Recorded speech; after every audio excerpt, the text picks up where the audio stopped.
The episode examines how dissent, far from mere opposition, acts as a catalytic force that redirects collective knowledge in unexpected ways.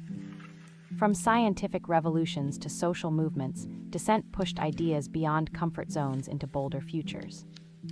The narrative follows figures who embraced critique, turning feedback into rigorous testing that sharpens science and policy. Today, digital networks amplify dissent into global conversations, raising questions of trust, accountability, and progress across science, government, and daily life.